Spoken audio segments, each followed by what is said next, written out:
Half of the questions in the GRE verbal section come from text completion and sentence equivalence. So in this video, we are going to take a look at some of the strategies for tackling these questions recommended by EGS. Now we'll start with the text completion.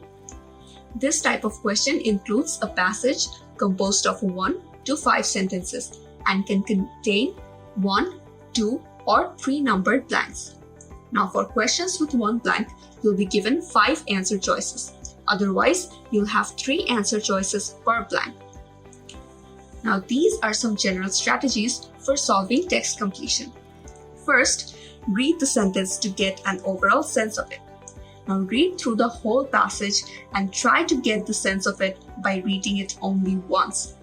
You may not be able to grasp the meaning at once right from the start, but as you keep on practicing, try to reduce the time. Identify words or phrases that seem particularly significant. There are always some contextual clues hidden within the sentence, which implies the structure of the passage. So you'll be able to quickly pick up on the logical flow of the sentence as well as any suggestions of tone and mood. Now, often there are trigger words and phrases that suggest a continuation, contrast, or comparison.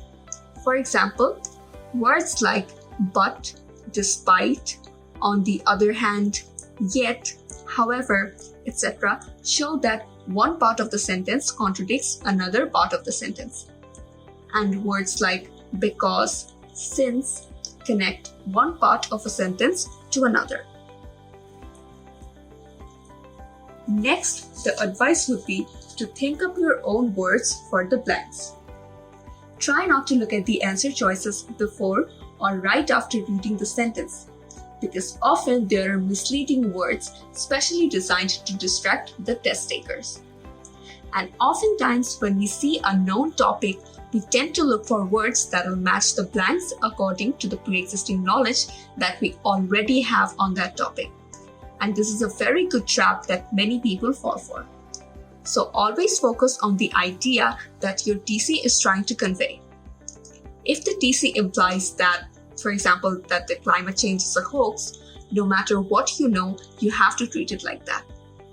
So if you predict an answer before you look at the answer choices, you can begin to eliminate words and are less likely to get caught up in these confusing answer choices.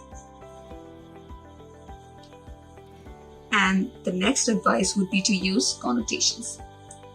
Even if you don't have the exact words, try to determine the connotation. The connotation of a word is the positive, negative, or neutral feeling that the word suggests. For example, words like thrifty and stingy have similar definitions of spending less money.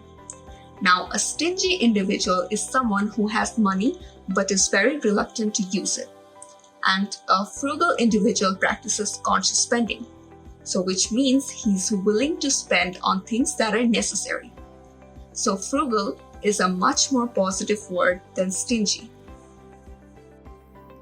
This is an example of a text completion question. The author presents the life of Zane Grey with blank, unusual in a biographer.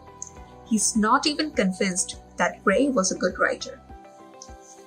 Now, the colon has a positive connotation, which means that the first part and the second part support each other. Now, we have the blank in the first part, and in part 2 we have he's not even convinced that Grey was a good writer, which means the author was not very fond of Zane Grey, whose biography he's writing. Since he doesn't like Grey, he must not present his life in a very positive way. So this blank will have something with a negative connotation. Now let's look at the options. Zeal, this is very positive. Deafness has a positive connotation.